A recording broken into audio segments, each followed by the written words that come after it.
because the power of God is in His gospel. TV Grace International presents The Mind of Christ, the ineffable words of God on the lips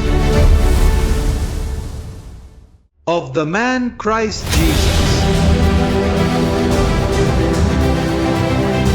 Abba Father.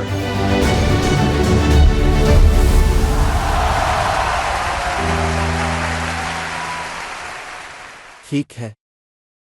पिछले मौजू में हम बात कर रहे थे 3 जावे, और फिर हमने मुख्तसरा उन 3 जावोहे के बारे में बात की। और मुझे कई लोगों के ईमेल्स मौसूल हुए हैं जो कहते हैं, ईसा मसीह, मेरे पास कोई जावा नहीं है। मैं शादी शुदा नहीं हूं, मेरे पास शादी का जावा नहीं है। अच्छा, तुम्हारे पास शादी का जावा नहीं होगा, लेकिन तुम्हारे पास ईसा मसीह का जावा है। याद रखो कि उन्होंने कहा, मेरा जावा अपने ऊपर ले लो और मुझसे सीखो कि मैं नर्म दिल और आजिज हूं। आइए इस बाइबल की आयत को पढ़ते हैं जो मत्ती 11 में है। आज का मौजू है आसान और हल्का जावा। यह है मौजू आसान और हल्का जावा। मत्ती बाब 11 में कहा गया है, आयत 28 से 30, मेरे पास आओ तुम सब जो मेहनती और बोझल हो, और मैं तुम्हें आराम दूंगा। मेरा जुआ अपने ऊपर ले लो और मुझसे सीखो कि मैं दिल का नर्म और आजिज हूं, और तुम्हारी रूहों को आराम मिलेगा, क्योंकि मेरा जुआ आसान है और मेरा बोझ हल्का है। अच्छा, इन लोगों के लिए जिन्होंने मुझे लिखा जो इज़्दिवाजी जुआ के बगैर हैं, मैं उनसे कहना चाहता हूं कि ये जुआ जो आपके पास है वो रूहानी है, ये इज़्दिवाजी जुआ है जो जिस्मानी है, और ये रूहानी जुआ है जो हम सब के पास है जो बुलाए गए और मुंतखब हैं। ये एक जुआ है जो एक महर है, रूह के साथ महर बंद किया गया है नजात के दिन के लिए। फिर कहता है, मुझसे सीखो। क्या सीखो? अच्छा, तुम्हें सीखना चाहिए कि अगर तुम जुआ पहनने जा रहे हो, अब जबकि तुम्हारे पास नहीं है और तुम शादी करने या किसी के साथ जड़ने का सोच रहे हो, चूंकि आप उसके बगैर हैं, इस बात को यकीनी बनाएं कि आप जो जोड़ा तलाश कर रहे हैं वो बेहतरीन हो, वो एक मौजूद जोड़ा हो। नंबर 1, अगर आप वजारत में हैं तो आप एक गैर मोमिन जोड़ा नहीं ढूंढ रहे हैं।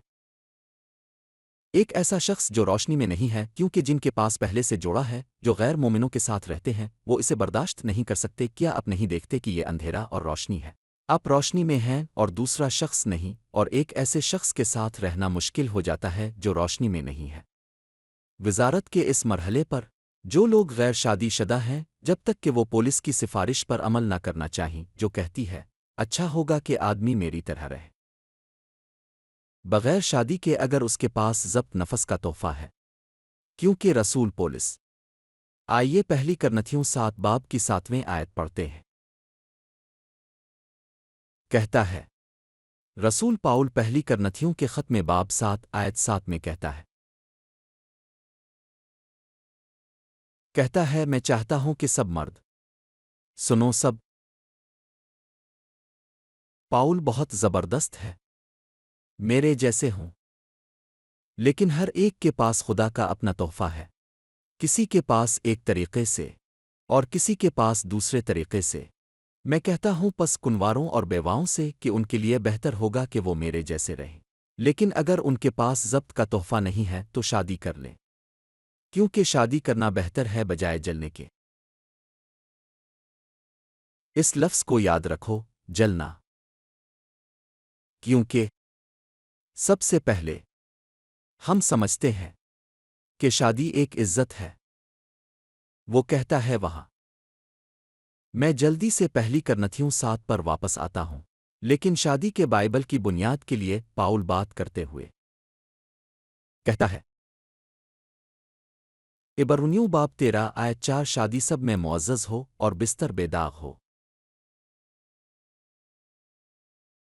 लेकिन ज़िनाकारों और बदकारों का फैसला खुदा करेगा। लेकिन शादी सब में मुअज़्ज़ज़ हो। फिर अच्छा अच्छा है शादी करना, लेकिन एक मौजूद मददगार के साथ। ऐसे शख्स के साथ जिसके साथ अब पहले से बातचीत कर रहे हैं, जिसके अक़दार अब देखते हैं, जिसकी सोच अब जानते हैं, और फिर एक अच्छा रिश्ता कायम करते हैं। हम आहंगी में, क्योंकि पौलुस यहाँ कहता है कि अगर आप शादी नहीं करते और आपके पास ये अतिया नहीं है, तो ये हो सकता है कि आप एक ऐसी हालत में दाखिल हो जाएं जहां आप जल रहे हों। और यहां जलने का मतलब है कि आप खुद को तबाह कर रहे हैं, आप खुद को नुकसान पहुंचा रहे हैं। क्योंकि रसूल हमें बताता है, जब एक मर्द एक औरत के साथ मिलता है तो वो एक जिस्म बन जाते हैं। तो अगर तुम बेमकसद जिंदगी गुजार रहे हो और अपने ख्यालात को मुनज़्ज़म नहीं कर रहे हो, तो फिर तुम ज़िना की जिंदगी गुजार रहे हो।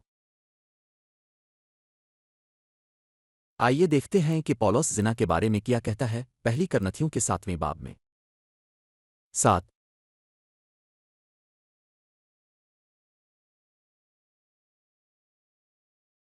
बाब 7 आयत 2।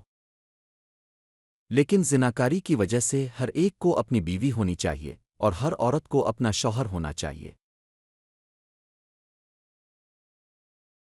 शादी सब के लिए मुअज़्ज़ज़ है, शादीशुदा होना अच्छा है, लेकिन सही शख्स के साथ। कहता हूं, अगर तुम्हारे पास पहले ही जुआ है तो तुम्हें मामले को जहां तक मुमकिन हो संभालना होगा और जहां तक पहुंच सकते हो। लेकिन पौलुस ये सिफारिश करता है, क्योंकि पहली करनथियों के 6 बाब आयत 16 से 20 में, आइए इसको पढ़ते हैं। पहला खत करनथियों के नाम 6 आयत 16 से 20 तक देखो क्या कहता है। क्या तुम नहीं जानते कि जो कोई फाहिशा के साथ मिलता है वो इसके साथ एक जिस्म होता है? क्योंकि कहा गया है, दोनों एक जिस्म होंगे। जरा तसव्वुर करो, अगर तुम बेतरतीबी से जिंदगी गुजार रहे हो और इस हफ्ते तुम एक औरत के साथ हो और अगले हफ्ते दूसरी औरत के साथ, इस हफ्ते एक मर्द के साथ हो और अगले हफ्ते दूसरे के साथ, तुम इस शख्स के साथ एक जिस्म बन रहे हो, चाहे तुम किसी कुर्बानगाह पर ना जाओ। यहाँ हम रूहानी कवानीन की बात कर रहे हैं। चाहे तुमने शादी न की हो, अगर तुम जिना में मुब्तला हो, रसूल यहाँ कहता है भागो। देखो आयत 18 क्या कहती है, जिना से भागो। कोई भी दूसरा गुनाह जो इंसान करता है वो जिस्म से बाहर है, लेकिन जो जिना करता है अपने ही जिस्म के खिलाफ गुनाह करता है। हम यहाँ खुदा के साथ गुनाह करने की बात नहीं कर रहे हैं, हम बात कर रहे हैं कि तुम अपने जिस्म के साथ गुनाह करते हो, तुम अपने जिस्म के साथ खियानत करते हो, क्योंकि कुछ रूहानी कवानीन हैं जो कहते हैं कि जब तुम किसी औरत के साथ मिलते हो तो तुम उसके साथ एक जिस्म बन जाते हो, एक ही गोश्त। और फिर अगर तुम इसी तरह जलते रहो तो तुम नुकसान उठाओगे, तुम खुद को तबाह कर लोगे। नजात को भूल जाओ, यहां हम नजात की बात नहीं कर रहे हैं, हम रोज़मर्रा की नजात की बात कर रहे हैं, तुम्हारी गवाही में और तुम्हारी रोज़मर्रा की जिंदगी में। तुम बेहतरीन की तलाश में हो, क्योंकि देखो देखो वेटिकन कैसे जिंदगी गुजार रहा है, जल रहा है। ऐसा लगता है कि यही इस्तिलाह है, कहीं तुम जल ना जाओ। तो वेटिकन इन तमाम पादरियों के साथ जब वो अहद करते हैं तो वो तजर्रुद की किस्म खाते हैं और फिर उनके पास ज़ब्त नफस का हुनर नहीं होता। जब ख्वाहिशात आती हैं तो वो जिना शुरू कर देते हैं, बच्चों के साथ जिना करते हैं, औरतों के साथ जिना करते हैं, ज़मीन के बादशाहों के साथ जिना करते हैं। सियासी तौर पर जिना की बहुत सी शक्लें हैं और इसीलिए वेटिकन खुद को तबाह कर रहा है। क्योंकि क्योंकि जो जलता है वो तबाह होता है। जलना नुकसान पहुंचाना, तबाह करना है, और फिर वो एतबार खो देता है। फिर हमारे वजारत का एक मुबारक जो बेतरतीब जिंदगी गुजार रहा है और हर जगह तारीफें करता फिरता है और बातें करता है,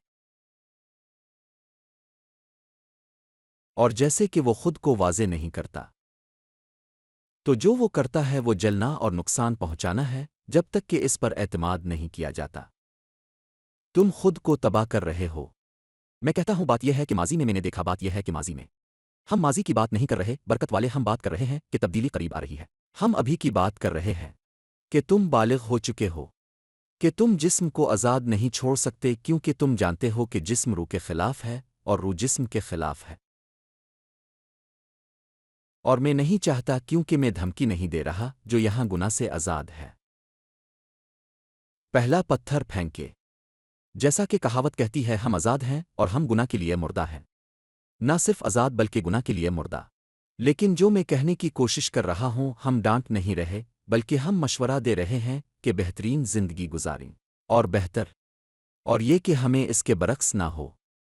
اور میں اس میں خود کو درست کرتا ہوں۔ شادی کی مثال میں یاد ہے کہ شادی کی تقریب میں ایک آدمی کو پایا گیا جو لباس میں نہیں تھا۔ اچھا، اگر وہ شادی میں تھا تو لگتا ہے کہ اسے مدعو کیا گیا تھا۔ اور مجازی طور پر بات کرتے ہوئے، جب اسے بغیر لباس کے پایا گیا تو یہ ایسے ہے جیسے کہنا کہ ہمارے وزارت کے ایک مبارک شخص جسے روشنی ملی ہے وہ تبدیلی کے لیے مدعو ہے، لیکن وہ مسیح کے لباس میں نہیں آنا چاہتا۔ کیا تمہیں افسیوں یاد ہے؟ کیسے کہتا ہے، نئے انسان کے لباس میں آؤ جو خدا کے مطابق بنایا گیا ہے۔ افسیوں میں کہتا ہے، یہاں ہے باب 4 آیت 24۔ افسیوں 4:24 کہتا ہے، اور نئے انسان کے لباس میں آؤ جو خدا کے مطابق بنایا گیا ہے، سچائی کی راست بازی اور پاکیزگی میں۔ اس کا مطلب ہے کہ تم سے توقع کی جاتی ہے کہ نئے انسان کے علم کے لباس میں پایا جائے، اور اس کے لیے تمہیں اپنے قدموں کے لیے سیدھی راہیں قائم کرنی ہوں گی۔ تم زنا میں نہیں جی سکتے، تم دھوکہ نہیں دے سکتے، تم بے ترتیبی سے چل نہیں سکتے اور اپنے آپ کو مبارک کہہ سکتے ہو، اور 666 کے نشان کے ساتھ اور لوگ دیکھ رہے ہوں، کیونکہ یہ ایک برا منظر ہے۔ یہ تمہاری زندگی کے لیے اچھے اعمال نہیں ہیں۔ پھر ذرا تصور کرو، وہاں رونا اور دانت پیسنا ہوگا۔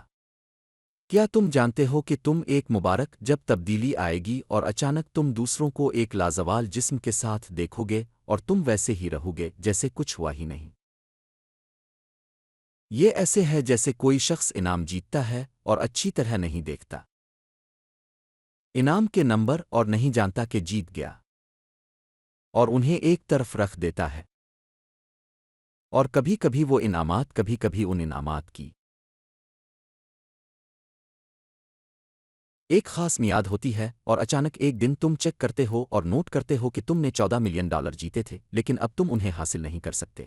سنو، واقعی یہ دانت پیسنے جیسا ہے کہ جب تم کریاسیندو انگریسیا میں ہو، ایک روشن خیال ہو اور لباس نہ پہننے کی وجہ سے تبدیلی میں حصہ نہیں لیتے۔ یہ رونا اور دانت پیسنے جیسا ہے، لیکن میں یہ قبول کرتا ہوں کہ تم دوسری پہر کا انتظار نہیں کرتے۔ اگر تمہیں پہلی فصل بننے کے لیے بلایا گیا ہے تو پہلی فصلوں میں سے ایک کی طرح جیو۔ اچھی چیزوں کی خواہش کرو، ہر وہ چیز جو پاک ہے، ہر وہ چیز جو محبت بھری ہے، ہر وہ چیز جو اچھے نام کی ہے، ان چیزوں پر غور کرو۔ تو وہ لوگ جو برکت یافتہ ہیں اور جن پر کوئی بوجھ نہیں ہے، تو تم بوجھ اٹھاؤ، چلو ایک بہترین بوجھ کی تلاش میں اپنی زندگی کے لیے۔ اور جو لوگ شادی شدہ ہیں، جیسا کہ ہم نے پچھلی کانفرنس میں بات کی، بادشاہی کے لیے بہترین چیزوں کی تلاش میں آخری آیت کی تلاوت کرنے جا رہا ہوں۔